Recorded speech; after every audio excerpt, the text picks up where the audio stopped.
قصيدة على لون العرضة بعنوان قبائل غامد وزهران من محدثكم حسن الدوسي. يا لا لا لا يا لا لا لا لا لا لا لا لا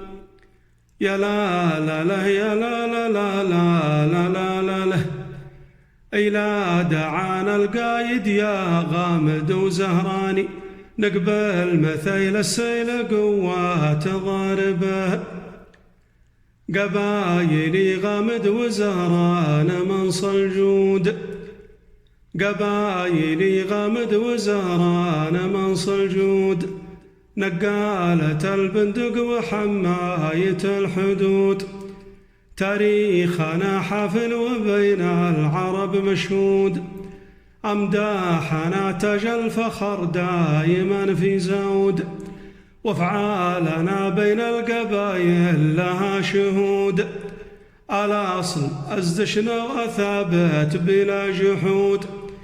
فالجاهلية صيتنا ظاهر ومحمود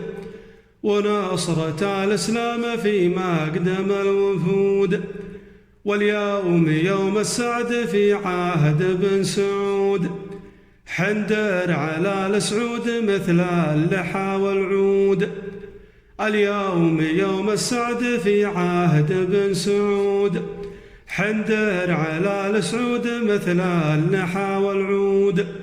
واللي يعادينا لها النار والبارود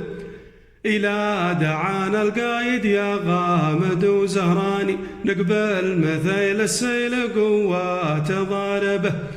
يا لا يا لا لا يا لا يا لا لا نقبل مثيل السيل قوات ضاربه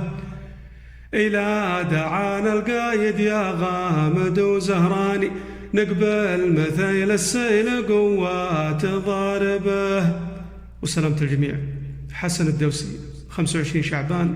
1442 هجرية، جبل سيحان، ديار دوس.